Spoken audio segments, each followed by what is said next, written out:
Welcome to our channel any solution. तो आज का जो हमारा वीडियो है वो रहेगा क्रेडिट नोट डेबिट नोट का। जो हमने पहले वीडियो बनाया था वो credit note debit note without GST का था।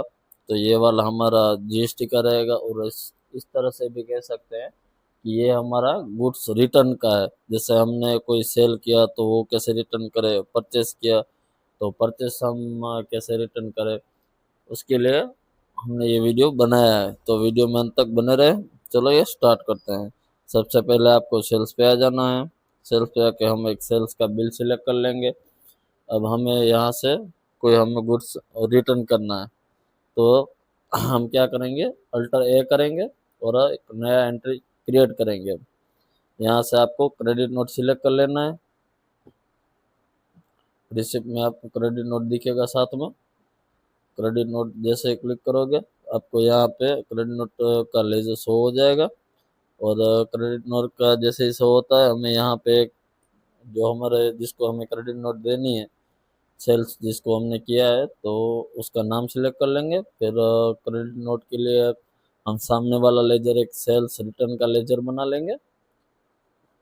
तो हमने ये यहाँ बना लिया है। इसको भी हम सेल्स के ऐड में डालेंगे क्योंकि हमारे जो ये होगा वो सेल्स में से ही माइनस होने वाला है। और जो प्रोडक्ट हमें रिटर्न करेगा सामने वाला, वो प्रोडक्ट हमने सिलेक्ट कर लिया है कि जो हम ये प्रोडक्ट हमें रिटर्न आया हुआ है।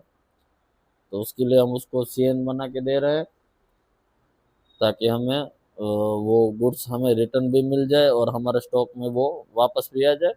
फिर उस पर हम जीएसटी कैलकुलेट कर लेंगे कि कितना गुड्स रिटर्न आया है, और उसके ऊपर जो 9% हमारा टैक्स लगा था वो हम उसको रिवर्स कर देंगे।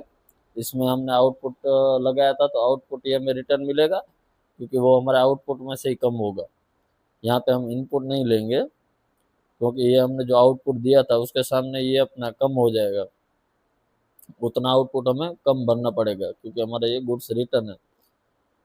फिर ये जो डिटेल सारी आ रही है वो आप डिटेल डाल देना अपने हिसाब से। हम आपको ट्रायल बेस के लिए सिखा रहे हैं तो ट्रायल बेस का डेटा डालेंगे, एंटर एंटर करके सेव कर लेंगे, या तो फिर आप कंट्रोल ए करके भी सेव कर सकते हो। तो ये देखिए हमारी क्रेडिट नोट बन चुकी है यहाँ पे।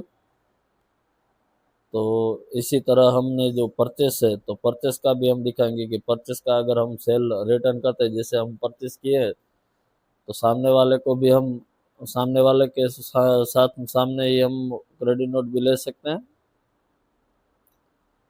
जो पार्टी सामने से हमको क्रेडिट नोट देती है वो हमारे लिए डेबिट नोट होती है, और जो हम क्रेडिट नोट देते हैं वो सामने वाले के लिए डेबिट नोट होती है, जिसकी वजह से हमें पेमेंट कम करना पड़े। तो चलिए ये अपन बना लेते हैं डेबिट नोट, सामने वाले को डेबिट नोट दोगे ताकि हमें पेमेंट कम करना पड़े।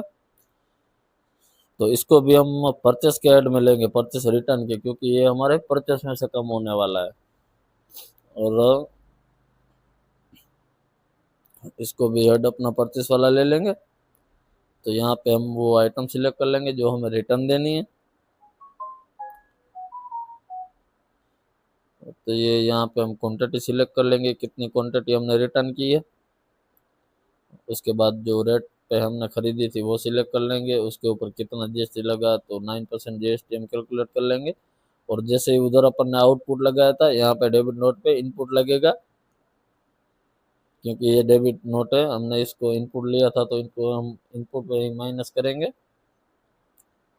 और सामने वाले को जब भी मिलेगी तो उसके लिए वो क्रेडिट नोट हो जाएगी क्योंकि उसका पेमेंट जमा हो जाएगा और हमारे यहाँ से जैसे डेबिट हो गया है।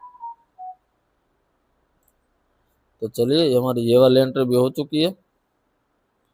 तो देखिए नीचे परचेस वाले हेड में ही हमें ये दिख रहा है कि कितना हमने जीएसटी बिना का बेचा है, जीएसटी वाला कितना बेचा है, और रिटर्न कितना हुआ। अब हम जाके स्टॉक में चेक कर लेंगे। देखिए स्टॉक में भी आपको दिख रहा है, स्टॉक में हमारा जो हमने क्रेडिट नोट डाला और डेबिट नोट डाला उसके सामने माइनस प्लस होके दिखा रहा होगा। ये देखिए ये हमें जो माइनस करके दिखा रहा है, ये प्लस करके दिखा रहा है। तो आप ऐसे ही एंट्री कर सकते हो। Thank you for watching this video. Subscribe channel.